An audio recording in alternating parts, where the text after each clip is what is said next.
வணக்கம் நண்பா. நானுங்கள் John JD. இங்க நம்ம யார பத்தி பேச போறோம்னா, என் நெஞ்சில் கூடியிருக்கும்.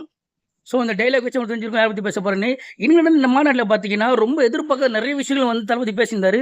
அதுலயும் பார்த்தீங்கன்னா 2 விஷயம் முக்கியமான விஷயம் பார்த்தீங்கன்னா, அதான் இந்த பேனர்ல வந்து பார்க்கும்போது, ஒரு சைடுல வந்து கேப்டன் அவரு இருந்தாரு. இன்னொரு சைடுல பார்த்தீங்கன்னா எம்ஜிஆர் இருந்தாரு. ஸோ இவர பத்தி பேச மாட்டாருன்னு நெனச்சேன். கடைசில பார்த்தீங்கன்னா 2 பேர பத்தியும் ஸ்ட்ரெயிட்டாவே பேசிட்டாரு.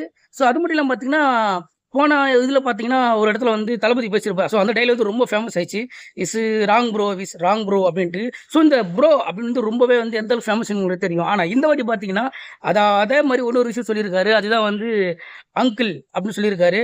எனக்கு அங்கிள் சொன்னோனே டப்புன்னு வந்த ஞாபகம் வந்து சிவா மனச சுத்தி வந்து சிவா அவரு ஞாபகம் வந்து அங்கிள் சொன்னோனே டப்புன்னு எனக்கு அந்த படம் தான் ஞாபகம் வந்தது. ஸோ இன்னைக்கு பார்த்தீங்கன்னா, இன்னைக்கு ட்ரெண்டிங் வந்து இந்த டயலாக் தான். So uncle, uncle, uncle. இதுக்கப்புறம் வந்து நீங்க வீடியோ பார்த்ததுல வந்து நீங்க பார்த்ததுல வந்து நீங்க எதிர்பார்த்த விஷயங்கள் வந்து என்னென்ன இது பார்த்துருக்கீங்க அப்படின்னு மறக்காம கமெண்ட் பண்ணுங்க. முடிஞ்ச என் சேனல ஃபாலோ பண்ணுங்க. தளபதி வந்து இந்த ஸ்பீச் உங்களுக்கு எந்த அளவுக்கு பிடிச்சிருக்குன்றதும் மறக்காம கமெண்ட் பண்ணுங்க.